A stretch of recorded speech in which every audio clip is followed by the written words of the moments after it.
Something a little like thunder, got that make you wonder. How did she become her?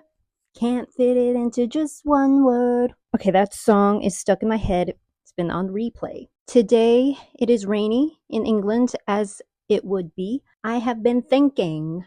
Oh, look at my. By the way, I have a mood ring. I don't know why I put the mic to the mood ring like it was going to talk. It ain't real.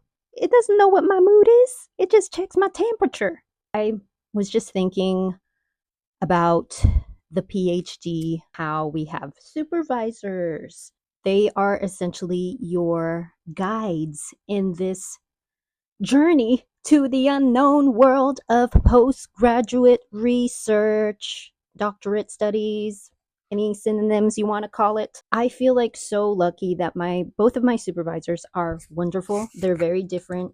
One is for because I do horror, children's horror. So one is for the children's horror, and then the other is for film because I'm a filmmaker. They have very differing opinions, but they respect each other and they respect me and they respect my research, which is really, you would think that would be the bare minimum for a supervisor and a student, but it's not.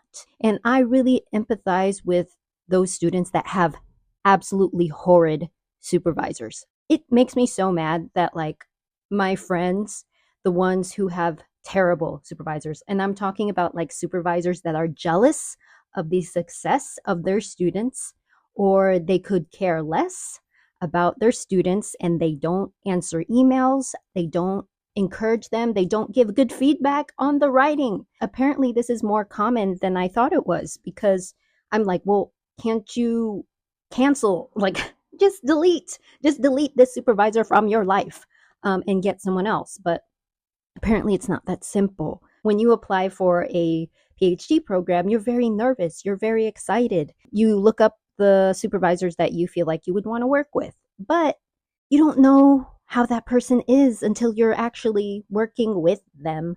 And they might give off a great impression because their CV is really impressive and they're very nice during the call, but also you're trying your best to impress them because they're a little bit of the gatekeeper alongside the deciding committee of the university. It's hard. It's a gamble. It's a lottery, a PhD lotteria. I don't have true experience in trying to change a supervisor, but I would say it's worth trying. Like, I'm kind of like interested in hearing if any PhD students have had a similar experience and they were able to switch out their supervisor, because everyone that I've been speaking to, my friends, they said they can't. Like, it's not that simple, or it's too much work because they're nearly done. It's like, how much energy are you going to spend trying to get the supervisor changed when you could be spending that time researching and working? So they have to essentially pick their own battles. You fight and you fight, but then at the end of the day, is it worth it? Is it worth all these hours that you're wasting on a jerk? It just frustrates me because it's like, justice, justice for PhD students that are already stressed. If you're a supervisor and you happen to be watching this, like, what the hell, man? Do not put them through this. Like, garbage.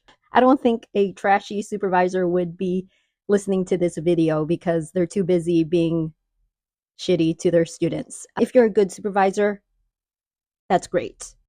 Thanks for doing the work and the support. On the other end of it too, like, as a student, you should recognize that your supervisor is a person.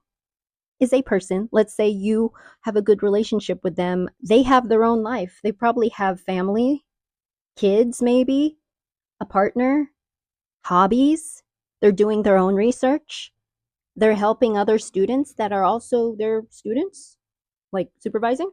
They're probably teaching class. Sometimes they're not going to be able to be emotionally available for you in the way that you always want. I feel like good supervisors will do their best, and they'll do their best to uplift you and be there for you, but they can't be your soul. They're your supervisor, not your therapist. I've been thinking about, like, receiving and giving in this supervisor relationship, honoring their time, honoring your time as well, but, like, don't send them like a bunch of random long scrambling emails. And that was a whole workshop session as well. Here at the university, they'd be like straight to the point so they can get on with their life. What do you want? Get to it and make sure it's something you couldn't have handled from someone else. Can you have asked that from another student? Could you have just clicked to another website?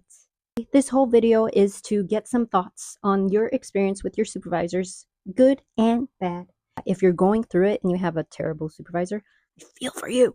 And get some support. If you're nearly there, you're nearly there and you can do it. And you don't have to thank your supervisor on your thesis if they're being garbage and leaving you out to dry and never talking to you.